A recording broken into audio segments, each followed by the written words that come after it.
तो कहानी की शुरुआत होती है पहाड़ों के बीचों बीच बने एक फार्म हाउस से, जहाँ एक फैमिली रहती है। ये फैमिली ग्रैनी की है और ये सारे फॉर्म्स भी। उसकी फैमिली में उसकी वाइफ, बच्चे और उसका भाई था। ग्रैनी अपने दोस्तों के साथ पहाड़ों में गया था शिकार के लिए, लेकिन अब 10 दिन हो चुके थे, उसका कोई अता पता नहीं था। पहाड़ों से कोई भी वापस लौट कर नहीं आया था। पुलिस को भी ग्रैनी की फैमिली इन्फॉर्म कर चुकी थी। पुलिस ने सर्च ऑपरेशन भी किया, पर मौसम खराब होने की वजह से उन्हें वो दरमियान में रोकना पड़ा और पुलिस भी ग्रैनी को ढूंढ नहीं पाई। वैसे भी जिन पहाड़ों में वो गया था, उन पहाड़ों के बारे में मशहूर था कि जो भी उनमें जाता है वापस नहीं आता। अब ग्रैनी के पीछे उसकी फैमिली को उसका भाई राउडी संभाल रहा था। उनके फॉर्म्स के पास ही एक और आदमी भी रहता था अपनी वैन में, जिसका नाम था एडी। खैर, यहाँ पर हम राउडी और ग्रैनी की वाइफ एलन को साथ दिखते हैं। मतलब उनका अफेयर चल रहा था, जिसकी भिनक अब उनके बड़े बेटे को पड़ चुकी थी। इसीलिए वो अपने अंकल राउडी से रूड रहने लगा था। ड्रेक को लगता था कि राउडी नहीं चाहता कि उसके डैड वापस आए,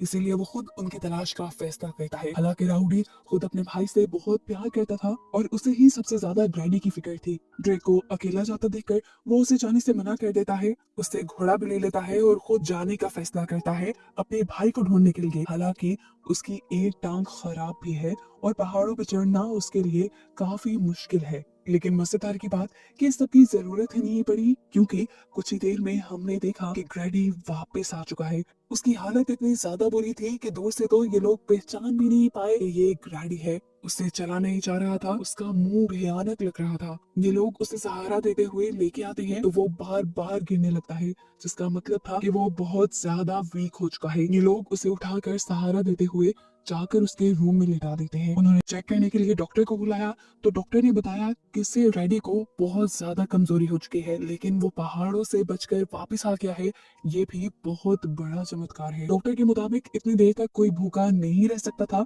ग्रैनी ने 10 दिन के दौरान कुछ तो खाया था, जिसकी वजह से वो जिंदा बचकर यहाँ आया था। खैर, अब उसकी बॉडी बहुत ज्यादा कमजोर हो चुकी थी। उसे हर थोड़ी देर बाद पानी और खाना देते रहना था ताकि वो जल्दी रिकवर कर सके। खाने की बात कहते ही ग्रैनी अजीब शक्ल से अपने बेटे को देखता है, यहाँ तक कि उसके इस अंदाज से उसका बेटा भी डर जाता है। थोड़ी देर बाद हम देखते हैं कि राउडी और ड्रेक के दरमियान में लड़ाई शुरू हो चुकी है, क्योंकि ड्रेक को लगता है अब उसकी डैड वापस आ चुके हैं तो इन्हें राउडी की जरूरत नहीं। वो गुस्से में राउडी को पंच भी कर देता है और उससे वार्न करता है कि तुम मेरी मॉम से दूर रहना। जिस पर राउडी ने उसे कहा, तुम्हें अभी हकीकत नहीं पता, तो प्लीज तुम काम डाउन हो जाओ और जाकर अपनी मॉम की हेल्प करो। ड्रेक अंदर गया तो उसकी मॉम ग्रैनी के लिए खाना बना चुकी थी। ड्रेक खाना लेकर ऊपर चला जाता है और पीछे से एलन राउडी से कहती है, मुझे ग्रैनी ग्रैनी लग ही नहीं रहा। उसकी आंखों में देखो तो ऐसा लगता है जैसे कोई और आ गया है। अभी ये बात ही कर रहे थे कि इन्हें एक भयानक शोर सुनाई दिया, ऐसे जैसे बहुत सारी चीजें टूट गई हो। ऊपर जाकर इन्होंने देखा तो ड्रेक खाना गिरा चुका था। एलन ड्रेक के ऊपर बोलने लगी तो ड्रेक ने बताया, मेरी कोई गलती नहीं, खाना ग्रैनी ने खुद गिराया था। हालांकि अभी वो खुद ही भूख से चिल्ला रहा था। एलिना अब उसको चेक करने के लिए उसके करीब जाती है तो ग्रैनी अजीब क्रीपी तरीके से उसके जिस्म को लिक करता है और कहता है, टेस्ट तो अच्छा है, मतलब क्या इसे अब इंसानों का गोश्त खाना था? उसके मुंह से ये बात सुनते ही एलिना का डर से बुरा हाल हो गया और तभी हमें साइड पे एक पिक्चर दिखाई गई जिसमें ग्रैनी की सही हालत थी। खैर, रात हो जाती है, सब लोग सोने के लिए चले जाते हैं। आधी रात में इन सबको घोड़े की चिल्लाने की और किसी की बुरी तरह गुर्राने की आवाज आती है। राउडी ने बाहर जाकर देखा तो किसी ने उसके घोड़े के ऊपर हमला कर दिया था और उसे बहुत ज्यादा जख्मी किया हुआ था। ये कह ले कि उस घोड़े को चीर डाला था। उसने आसपास देखा, वहाँ कोई जानवर, कोई इंसान नहीं था, लेकिन पीछे जूम करके हमें दिखाया गया कि ग्रैनी उस घोड़े को अजीब नजरों से देख रहा है और ग्रेडी स्माइल भी दे रहा है। ये सारा शोर सुनकर इनका नेबर एडी भी यहाँ आ चुका था। राउडी को लगा कि ये सारा किसी जंगली जानवर का काम है, लेकिन एडी असल मामला समझ चुका है। उसे लग रहा है कि ये सब किया है ग्रैनी ने।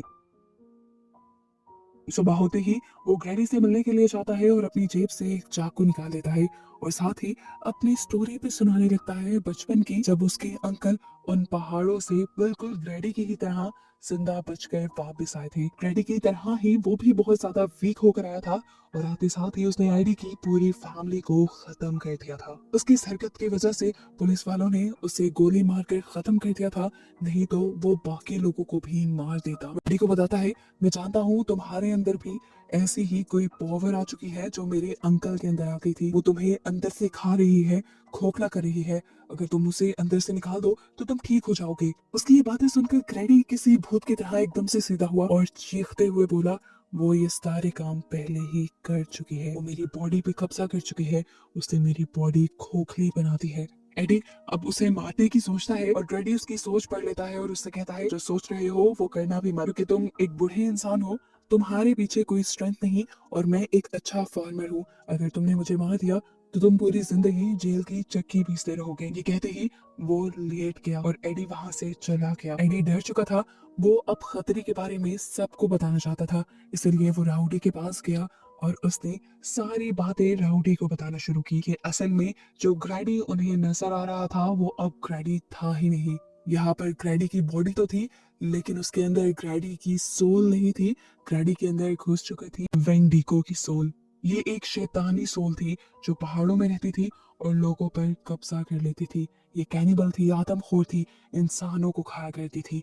इससे पहले कि ग्रैडी भी उनकी फैमिली के ऊपर हमला कर दे, एडी राउडी को मशवरा देता है कि वो किसी तरह उसे मार दे। क्या हम देखते हैं कि एलिना ग्रैडी के रूम में गई। उसने देखा कि खाना अभी भी वैसे ही पड़ा था। वो खाना उठाकर वापस लौट ही रही थी कि ग्रैडी ने उसे अपनी आवाज में बुलाया। एक पल के लिए फील हुआ कि शायद वो शैतानी सोल सो गई है और अभी असली ग्रैडी होश में है जो एलिना से बात कर रहा है। वो एलिना को बताता है कि हम पहाड़ों में शिकार करने गए, लेकिन वहां जाकर हम गुम हो गए। हमें रास्ता भूल गया। हमने एक गार के अंदर शेल्टर लिया। 4 लोग मदद बुलाने के लिए गए, लेकिन फिर वो वापस लौट कर ही नहीं आए। ग्रैडी और उसका साथी वो लोग भूख से मर रहे थे। तभी ग्रैडी के कान में एक अजीब सी आवाज सुनाई दी, जिसने ग्रैडी से कहा कि तुम मुझे अंदर आने दो, मैं तुम्हें बचा लूंगा। असल में ये आवाज उसी शैतानी सोल की थी और अपने आप को बचाने के लिए ग्रैडी ने उसे हाँ कर दी, जिसके बाद वो सोल ग्रैडी के अंदर आ गई।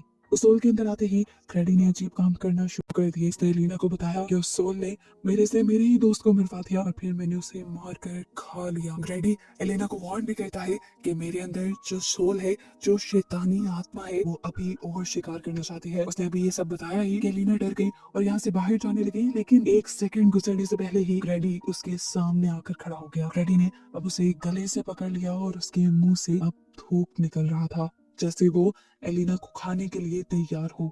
इससे पहले कि वो एलिना के ऊपर वार करके उसे खा लेता, पीछे से राउडी उसके ऊपर गन पॉइंट कर देता है। ये देखकर उसे गुस्सा आता है और पलक झपकने जितने वक्त में वो कमरे के अंदर जाकर दरवाजा बंद करके वहां की सारी चीजें तहस नहस करने लग जाता है। लगातार वो डरावनी आवाज में चीखे मार रहा था, जिससे ड्रेक और उसका भाई भी बहुत ज्यादा डर रहे थे। अपनी जान बचाने के लिए एलिना बच्चों और राउडी को लेकर इस घर से निकलने ही वाली थी कि यहाँ पर एडी आ गया। एडी असल में ये ठान कर आया था कि वो ग्रैडी को मार ही देगा। वो इन सब की जान बचाने के लिए इन सबको अपनी वैन में जाने को कहता है। यहाँ ड्रेक इनके साथ जाने से मना कर देता है, क्योंकि उसे लग रहा था कि उसे अपने डैड की जान बचानी चाहिए। जिस पर एलिना उसे थप्पड़ मारती है और उसे समझाती है, ड्रेक क्या वो तुम्हारे डैड लग रहे हैं? इसकी हालत तो देखो, उसके अंदर एक शैतानी सोल है जिसे मारना जरूरी है, वरना वो हमें मार देगा। और ये सारी बातें मुझे ग्रैडी ने खुद बताई है।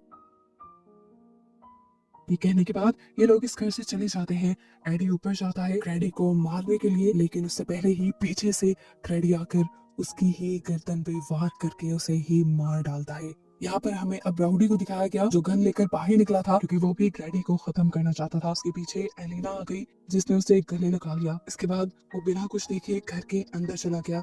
घर के अंदर जाते ही उसे सबसे पहले एडी की लाश नजर आई, जिसके बाद वो गुस्से में ग्रैडी को मारने के लिए उसके कमरे में चला गया। लेकिन ग्रैडी इस टाइम बेबस अपने बिस्तर पर लेटा था। इससे पहले कि राउडी उसे मार देता, ग्रैडी ऐसे एक्ट करने लगा जैसे वो बेचारा है, लाचार है। राउडी को अपने भाई के ऊपर तरस आ गया और जैसे ही वो इमोशनली वीक हुआ, ग्रैडी ने उसी के ऊपर हमला कर दिया।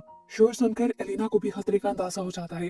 वो अपने बच्चों को वैन से निकालकर कहीं और छुपा देती है और वहीं पर ग्रैडी आ जाता है। वो अपने साथ अपने भाई राउडी की लाश को भी उठा कर लाया था। वो अब जबरदस्ती एलिना को अपने साथ घर के किचन में लेकर आया और उसने राउडी की लाश को टेबल पे रख दिया। एलिना को वो अब समझाने लगा कि उसे क्या करना है। वो एलिना को बहुत ही खतरनाक काम करने को कह रहा था। वो एलिना को राउडी का गोश्त पकाने को कह रहा था। वो उसे बताता है कि पहले एलिना राउडी के टुकड़े करे और उसके बाद एक पॉट में पानी उबलना रखे, राउडी का सूप बनाए और उसे दे। ये सब करने को एलिना तैयार ही नहीं थी। वो कैसे कर सकती थी ये सब? एलिना ने जब मना किया तो ग्रैडी ने उसे जोरदार थप्पड़ मारा, जिससे वो नीचे गिर गई और उसे साइड पे देखा कि ड्रेक उसे बचाने के लिए आ गया था। लेकिन अगर उसकी भनक ग्रैडी को पड़ जाती तो ग्रैडी पहले उसे ही मार देता। ग्रैडी का ध्यान भटकाने के लिए अब वो ग्रैडी के कहे हुए काम करने लग जाती है। उसने अब राउडी की बॉडी के टुकड़े करना शुरू किए और टुकड़े करके उसने सारा गोश्त एक बाउल में डाल दिया। उसके बाद उसने सूप को उबलने रख दिया। इतने में पीछे से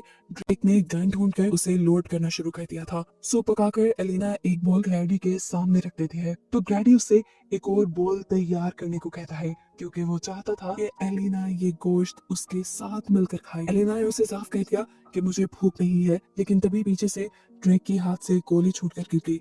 अब तो पक्का ग्रैडी का ध्यान उस तरफ जाता, इसीलिए एलिना अब ग्रैडी की ये बात मानने को भी तैयार हो गई कि वो राउडी का गोश्त खाएगी। एक बॉल लेकर वो भी बैठ गई और मजबूरी में उसे राउडी का गोश्त खाना पड़ा। यहाँ पर पहले ग्रैडी ने एक बाइट टेस्ट किया और उसके बाद तो वो जंगलियों की तरह खाने लगा। जैसे ही उसके बोल में से सब कुछ खत्म हुआ तो उसने एलिना को कॉलर से पकड़ लिया और उससे कहा, मेरी जो हालत है ये तुम्हारी और राउडी की वजह से है। अब इससे पहले कि वो एलिना को भी मार देता, पीछे से ड्रेक गोली चला देता है। उसकी गोली से ग्रैडी यहाँ पर एलिना को छोड़कर भाग जाता है, लेकिन एलिना को चोट लग जाती है। ड्रेक जब उसकी मदद करने के लिए आया तो एलिना ने उसे कहा, जाकर तुम टिम को बचाओ। इतने में वो टिम के पास पहुंच गया होगा। ड्रेक उसी बात मानते हुए जब गया टिम के पास तो उसने क्या देखा कि ग्रैडी भयानक अंदाज में उसके भाई का गला दुबा रहा था। वो उसे मारने ही वाला था कि तभी पीछे से ड्रेक आ गया। उसने 1 मिनट के लिए टिम को छोड़ा और ड्रेक को कहा, तुम सबको ना एक साथ रहना चाहिए, पता है कहाँ पर? मेरे पेट में। ये कहते ही वो भयानक तरीके से हंसने लगा। उसकी आंखें भी सफेद पड़ चुकी थी, जिसका मतलब था कि अंदर का ग्रैडी अब मर चुका है और इनके सामने जो है वो वेंटी का है। वो दोबारा अब टिम का गला दुबाने लगता है कि पीछे से ड्रेक उसके ऊपर गोली चला देता है और ग्रैडी बेजान होकर गिर जाता है। इस पॉइंट पे इन्हें लगा कि ये लोग बच गए हैं, लेकिन ये बस उनकी सोच ही थी, क्योंकि एकदम से ग्रैडी ने उठकर पीछे से ड्रेक को पकड़ लिया और ड्रेक को अभी वो मारने ही वाला था कि ठीक टाइम पर यहाँ पर पहुंच गई एलिना। उसने ड्रेक को छुड़ाते हुए ग्रैडी के मुंह में गन डालकर उसके दिमाग पे शूट कर दिया, जिसके बाद आखिर उसकी मौत हो गई। ग्रैडी तो मर चुका था, उसका जिस्म तो बेजान हो गया था, लेकिन भयानक आवाजें जो पहले इनको ग्रैडी के अंदर से आ रही थी वो इन्हें अभी भी सुनाई दे रही थी, जिसका मतलब वेंटी को अभी खत्म नहीं हुआ था। आगे वो इनके सामने कौन सा खतरा लेकर आएगा, इसी सस्पेंस के साथ ये कहानी यहाँ हो जाती है खत्म।